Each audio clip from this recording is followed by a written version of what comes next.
Hi, y'all.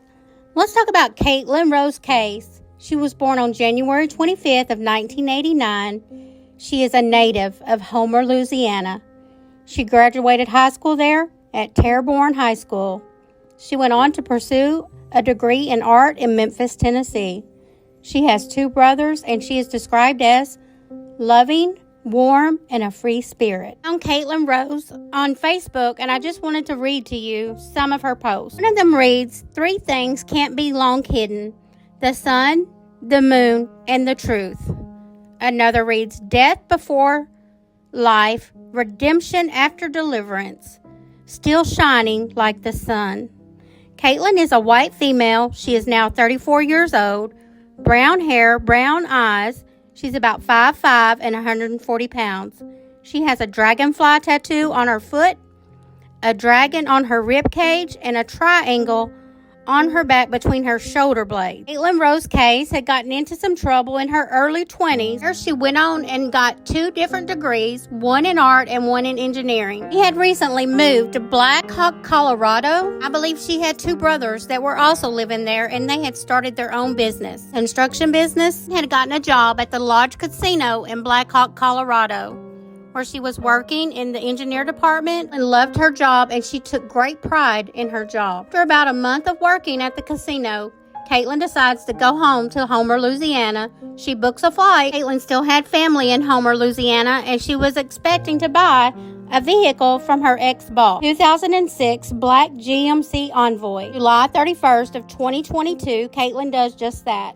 She flies to Houma, Louisiana. She spends a few days with her family. Her plan is to buy the vehicle and drive it back to her home in Colorado. Caitlyn was excited about this vehicle, and she had been taking photos of herself and the vehicle and sending it to friends and family. Had left a voicemail with one friend, and they had plans to meet after she arrived back in Colorado. On August the 4th of 2022, Caitlyn Rose Case heads out from her hometown of Houma, Louisiana, back to Colorado in the car she had just purchased. She was in constant contact with her family and friends along the way. On August the 5th of 2022, Caitlyn Rose Case contacted her father around 5 p.m. And she says her GPS in her vehicle is not really working.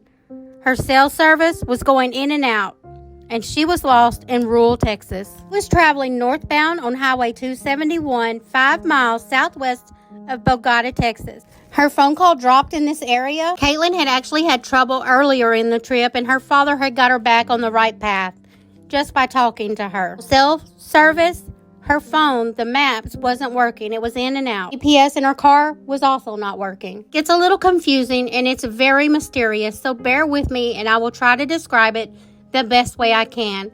But what is most important is that Caitlyn Rose Case has never returned home. After her phone call dropped with her father, her family kept trying to call her back and text her back.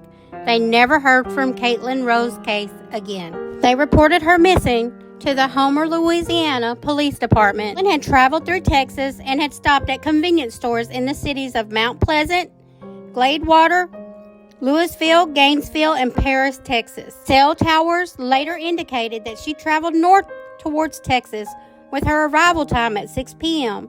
After 7 p.m., her cell phone pinged to cell towers in Pentonville, Texas, and south of Paris, Texas. At 9:17 p.m., a license plate reader captured her car. Her cell phone last pinged to cell towers in Choctaw County, Oklahoma. Her vehicle is believed to travel on Highway 271 after entering Oklahoma. On Highway 109 south of Grant, Oklahoma, Caitlyn Rose Case has never been seen since. On August the 6th of 2022, her family filed the missing report with Houma Police Department. On August the 7th, they got their first cell-powered ping was recorded in Hugo, Oklahoma. Oklahoma Missing Persons Team immediately sent out a team to search that area, but nothing was found. On August the 8th of 2022, Caitlyn's father left to go to Hugo, Oklahoma, and he has never left since.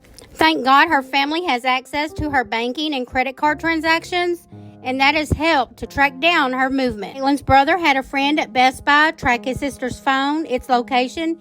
He called his father immediately with the address. His father reports it to police.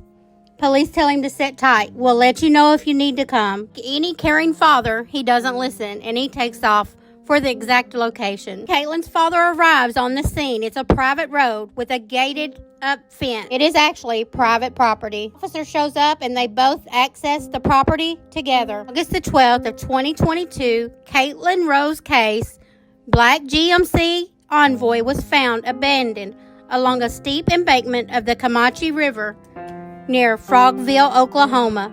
The vehicle had hung up on two small trees.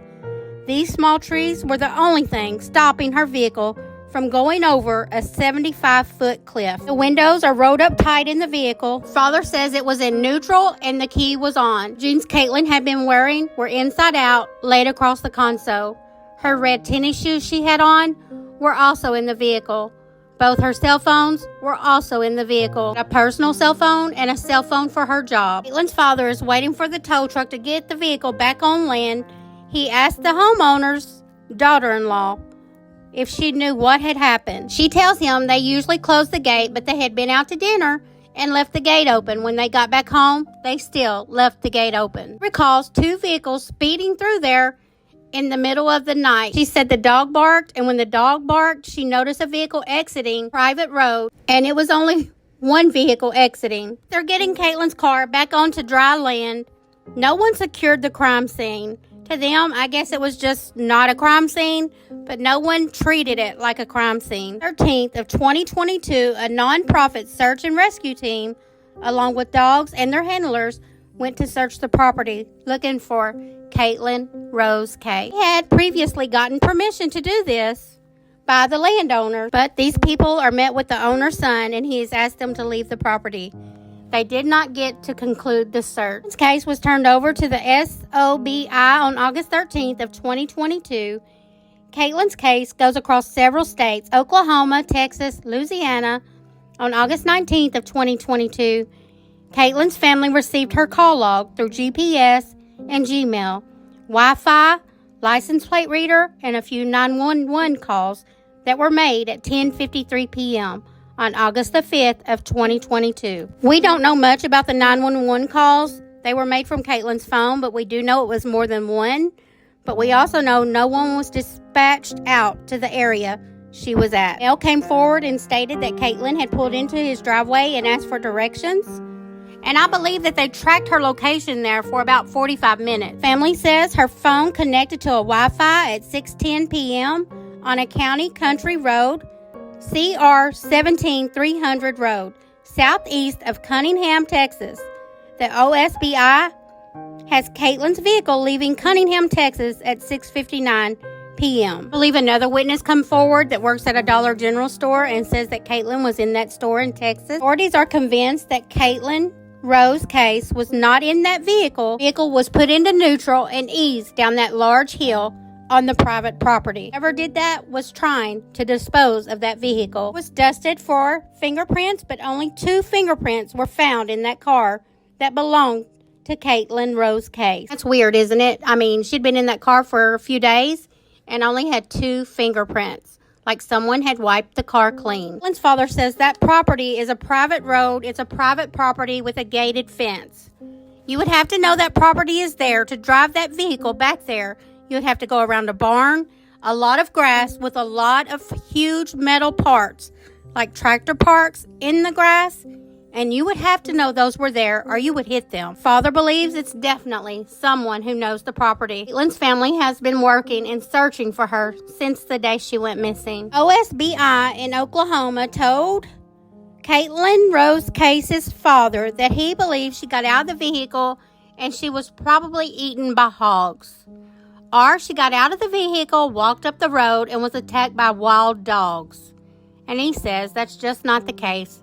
She wouldn't get out and try to walk with no shoes on. Family says the OSBI and some of these local police departments have been no help to their family in searching for Caitlyn Rose Case. His father also says that the phone records that the OSBI sent the family are not the original records. They have been typed out by the OSBI. Her father also states that the detective of the Oklahoma Investigation Division told them there was no need to put out flyers. There was no need to post a reward. What kind of awesome officer says that? I think the OSBI needs to be investigated, and whoever this detective is definitely needs to be looked into. Caitlyn Rose Case's family has created a website. You can go to findcaitlyn.com. Her family talks about the case on that website. There's also a phone number. You can call 985-236-2588 if you have any information about Caitlyn Rose Case's disappearance. Grace also did a podcast on this case, and it's really good with a lot more details. Participate in that podcast. Family says the Louisiana Attorney General's Office Criminal Investigation has started helping look into Caitlyn's case.